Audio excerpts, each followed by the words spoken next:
بسم الله الرحمن الرحيم.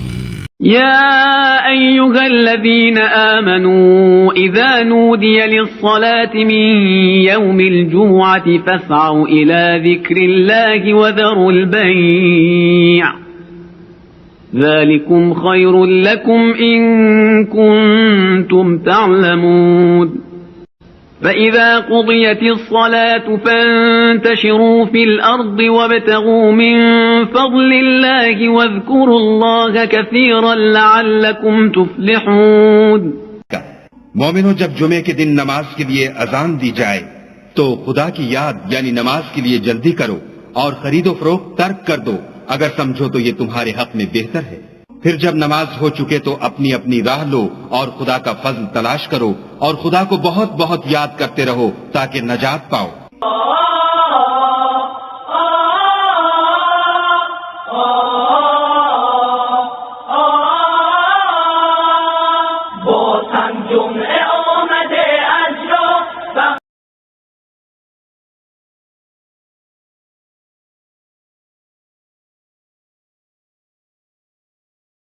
رب اشرح لي صدري ويسر لي امري واحلل عقدة من لساني يفقهوا قولي. رب ادخلني مدخل صدق واخرجني مخرج صدق واجعلني من لدنك سلطانا نصيرا. جیسے کہ آپ کے علم میں دوسرے خطبے میں ہم تاریخی واقعات بیان کرتے ہیں اور مناسبت آپ کی خدمت میں پیش کرتے ہیں اور اس پر مطلوبہ تبصرہ کیا جاتا ہے. تو جمادی الاول کے مہینے میں جو واقعات ہوئے ہیں، گزشتہ واقعات آپ خدمت میں پیش کیے، انہی کو آگے بڑھاتے ہیں. جمادی الاول کو جمادی الاول کیوں کہا جاتا ہے، یہ زیادہ امپورٹنٹ ہے. کہتے ہیں یہ نام جو ہے کلاب بن مرہ کے زمانے میں رکھا گیا. کلاب بن مرہ پیغمبر کے 5ویں دادا تھے اور پیغمبر کے شجرے میں ان کا شمار ہوتا. یہ نام انہوں نے اس لیے رکھا تھا کہ جس مہینے میں یہ نام رکھا گیا تھا اس مہینے میں ٹھنڈ بڑی پڑی تھی اور ہر چیز جم گئی تھی. اس وجہ سے اسے جمادی الاول کہا جاتا. بہت کم ہوتا ہے کہ مکے میں مدینے میں سردی پڑے، خاص طور پر مکے میں، اور جب پڑتی ہے تو پھر کنٹرول سے آؤٹ ہوتی ہے، بہت سردی پڑ جاتی ہے. جس طرح وہاں بارشیں بہت کم ہوتی ہیں، لیکن یہ ہوتا ہے کہ بعض اوقات بارشیں اتنی زیادہ ہوتی ہیں کہ سیلاب آ جاتا ہے. حتیٰ بعض ویڈیو آپ دیکھیں کہ لوگ جو ہے وہ خانہ کعبہ کا طواف کر رہے ہیں تیراکی کرتے ہوئے، سوئمنگ کرتے ہوئے. اتنا پانی بعض اوقات آیا ہے، اتنے سیلاب جو ہے وہ آیا سعودی عرب میں، مکہ میں اور خانہ کعبہ کے قریب. گزشتہ واقعات بیان کیے اور 18 جمادی الاول تک بعض واقعات بیان کیے تھے، انہی کو ہم آگے بڑھاتے ہیں. 18 جمادی الاول کو ولادت ہوئی ہے ذوالقرنین کی.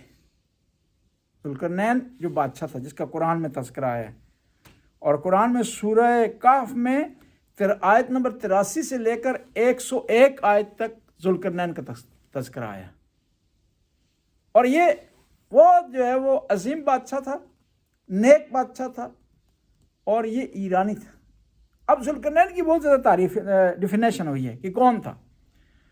آخر میں جو جامع اور کمپریہنسو ڈیفینیشن کی ہے وہ مولانا ابوالکلام آزاد نے اپنی تفسیر ترجمان القرآن میں کی.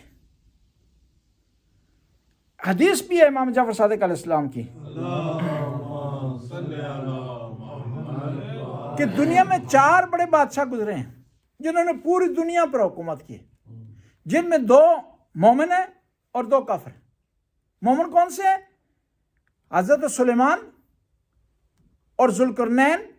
کافر کون سے ہیں؟ نمرود ہے اور بخت النصر. بخت النصر یہودیوں کے حوالے سے بھی بڑا مشہور ہے کہ اس نے جو یہودیوں کو ٹارگٹ کیا یا ظلم کیا ان پر، ایک مشہور واقعہ، مشہور داستان ہے. اور بخت نصر سے متعلق یہ بھی کہا جاتا ہے کہ یہ جو پشتون ہیں یہ اسی کی نسل سے ہیں. اس لیے ہم کہتے ہیں پشتون، خود پٹھان پشتون نہیں کہتے، پختو کہتے ہیں. ہم کہتے ہیں پشتون، وہ پشتون نہیں کہتے، پختون کہتے ہیں اپنے آپ کو. یعنی اس طرح ہوتا ہے نا، بعض لفظ اس زبان میں اور ہوتا ہے، دوسری زبان میں اور ہوتا ہے. اور اس لیے بعض لوگ کہتے ہیں کہ یہ جو بخت نصر یہ اسی سے نکلا ہے بخت، بختو، پشتو یا پشتون. اور اسی لیے بعض لاسٹ میں ایک ویڈیو دیکھ رہا تھا کہ ایک آدمی بیان کر رہا تھا کہ ایک یہودی بیان کر رہا تھا کہ یہ پشتون ہے، یہ پہلے یہودی تھے اور یہودیوں کی نسل ہے اور بعد میں مسلمان ہوئے ہیں. اس میں کوئی حرج بھی نہیں ہے، عیب کی بات بھی نہیں ہے کہ کئی ایسی قومیں ہیں، کئی ایسے قبیلے ہیں جو پہلے مسلمان نہیں تھے بعد میں مسلمان ہوں. اور یہ اگر صحیح مسلمان ہو انسان تو امتیاز ہے، یہ تو ایک کوالٹی ہے. یہ تو ایک جو ہے وہ اچھا جو ہے وہ نظریہ کہ آدمی کافر تھا، غیر مسلمان تھا، مسلمان ہو گیا. اور یہ اس کو جو بیان کیا ذوالقرنین کو ایک اچھے بادشاہ کے عنوان سے اسے بیان کیا گیا ہے، اور قرآن نے اس کو مہربان آدمی شمار کیا. اور اس کے بارے میں یہ کہا جاتا تھا کہ اس نے ایک اصول بنایا تھا ذوالقرنین نے کہ جنگ میں عام عبادی کو محسوس نہ ہو کہ جنگ ہو رہی ہے، سیویلین کو محسوس نہ ہو. اس نے لکھا تھا اپنے قانون میں، اپنے فوجیوں کو کہا تھا کہ جو آدمی نیزہ ٹیڑھا کر لینا یعنی نیچے کی طرف کر لے اس کو قتل نہیں کرنا. جو آدمی میدان سے بھاگ جائے اس کے پیچھے فوج نہیں بھیجنی. اس وقت یہ قانون اس نے بنایا تھا اور ایرانی لوگ اس پر فخر کرتے ہیں.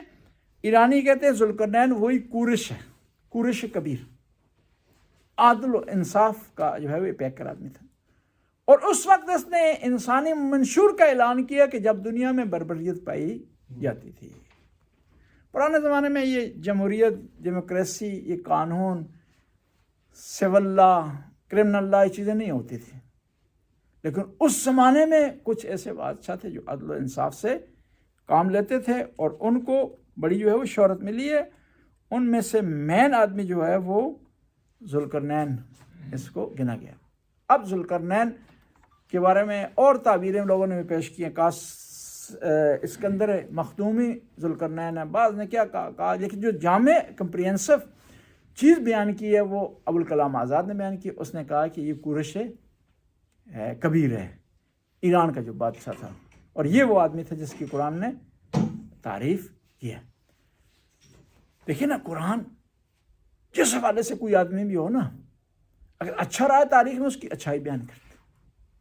حتیٰ قرآن نے یہودی جو سخت ترین مخالف تھے، مدینے میں رہتے تھے، سازشیں کرتے، ان کو بھی کہا کہ ان میں کچھ لوگ اچھے ہیں.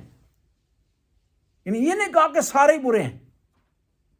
اور یہ بھی یاد رکھیں کہ جب کسی قوم پر کوئی الزام آپ لگا رہے ہوتے ہیں نا، لگا رہے ہوں، تو کوشش کریں اس میں یہ کہیں کہ ان میں سے بعض لوگ ایسے ہیں، کیونکہ ہر قوم میں اچھے برے ہوتے ہیں، نیک ہوتے ہیں. اور کسی دو برے آدمیوں کی وجہ سے آپ پوری قوم پر الزام نہیں لگا سکتے کہ ساری قوم بری ہے، یہ ساری قوم گھٹیا ہے، ساری قوم کمزور ہے، ساری قوم بد اخلاق ہے، ساری قوم متعصب ہے. ایسا ہی نہیں، تاکہ وہ آدمی کے جو متعصب نہیں ہیں، جو پیار کرنے والے ہیں، جو انسانیت کو دل سے چاہتے ہیں، ان کی نسبت ظلم نہ ہو. اور ایک خداوند تعالیٰ عادل ہے اور ہمیں بھی درس دیتا ہے کہ ہم عدل سے کام لیں. کسی کے بارے میں رائے دیتے ہیں تو عدل سے کام لیں. مثبت رائے دے رہے ہیں پھر بھی عدل سے کام لیں، منفی رائے دیتے ہیں پھر بھی عدل سے کام لیں، تاکہ ہم صحیح معنوں میں الہی تعلیمات پر عمل پیرا ہو سکیں. خدا کے پاک ذات میں کچھ صفات ہیں اور خدا چاہتا ہے کہ اس کے بندوں میں بھی ہو. مکمل تو ہو نہیں سکتی، کامل ابسولوٹلی تو ہو نہیں سکتی، لیکن اس کی جھلک ہونی چاہیے. وہ عادل ہے، وہ چاہتا ہے کہ ہم بھی عادل کریں. وہ رحمان اور رحیم ہے، وہ چاہتا ہے کہ ہم بھی رحمان اور رحیم رہیں. وہ اس کا لقب ہے ستار العیوب، عیبوں پر پردہ ڈالنا. وہ کہتا ہے ہم بھی لوگوں کے عیبوں پر پردہ ڈالیں. اس کا لقب ہے رزاق، رزق دینے والا. وہ چاہتا ہے کہ ہم بھی وسیلہ بنے رزق کا. اور خدا کے اندر یہ صفات ہیں، اور جو آدمی صحیح خدا کا بندہ ہوگا اس میں اس صفات کی جھلک دکھائی دے گی. اگر یہ چیزیں نہیں ہوں گی نا تو وہ آدمی ممکن ہے ظاہری طور پر انسان کہلائے، لیکن اس میں صفات انسانی نہیں ہوں گی. صرف یہ نہیں ہے کہ انسان 2 پاؤں پر چلے تو انسان کہلائے گا، یا بولنا جانتا ہو تو انسان کہلائے گا، یا کوئی نئی چیز ایجاد کر لے تو انسان کہلائے۔ انسان کو جو چیز ممتاز کرتی ہے غیر انسان سے، وہی رحم ہے، پیار ہے، محبت ہے، آشتی ہے، ایک دوسرے کی عزت کا خیال رکھنا ہے۔ یہ چیزیں انسان کو ممتاز کرتی ہیں دوسری مخلوق پر۔ وہ یہ اگر ہیں تو وہ انسان کہلانے کے قابل ہے، لیکن اس میں اگر رحم نہیں ہے تو انسان کہلانے کے قابل نہیں ہے۔ اور آج کل اس طرح ہو رہا ہے کہ کچھ لوگ جو دعویٰ کر رہے ہیں ٹیکنالوجی کا، اعلیٰ انسان ہونے کا، لیکن حمایت کر رہے ہیں اسرائیل کی، جس کا زور کس پہ چل رہا ہے؟ بچوں پر، خواتین پر، نمازیوں پر، بیماروں پر، نہتے انسانوں پر۔ اگر انسان ایسا کر رہا ہے تو اس نے ترقی نہیں کی، وہ آگے نہیں بڑھا، پیش رفت اس نے نہیں کی، اس میں انسانیت نہیں پائی جاتی۔ دین اور غیر دین کی بات نہیں ہو رہی ہے کہ انسانیت کی بات ہو رہی ہے۔ یہ جو ظلم بربریت ہو رہی ہے فلسطین میں، بعض اوقات حیوان بھی ایسا نہیں کرتے۔ وہ بھی جب دیکھتے ہیں کہ یہ شہر دیکھتا ہے کہ ہرن چل نہیں سکتی، ٹانگ اس کی ٹوٹی ہوئی ہے، اس کو چھوڑ دیتے۔ ہرن کا چھوٹا بچہ ہے، اس کو چھوڑ دیتے ہیں، اس میں بھی کم از کم رحم۔ لیکن انسان بعض اوقات اتنا گر جاتا ہے، بے رحم ہو جاتا ہے کہ وہ ایسی حرکتیں کرتا ہے۔ کہا جاتا ہے یہ کہ فلاں قوم کو فلاں جگہ قتل عام ہو، اس وجہ سے ایسا کر رہے ہیں۔ نہیں، جس نے قتل عام کیا ہے اس کو پکڑو نا۔ فلسطینیوں کا کیا قصور ہے اس میں؟ 6 ماہ کے بچے کا کیا قصور ہے؟ خواتین کا کیا قصور ہے اس میں؟ تم پر ظلم ہوا ہے، اگر ہوا ہے تو جنہوں نے کیا ہے ان سے انتقام لو نا، ان کی نسلیں موجود ہیں۔ یہ کیا تک بنتا ہے کہ جو ہے وہ ظلم کوئی اور کرے، سزا کسی اور کو ملے،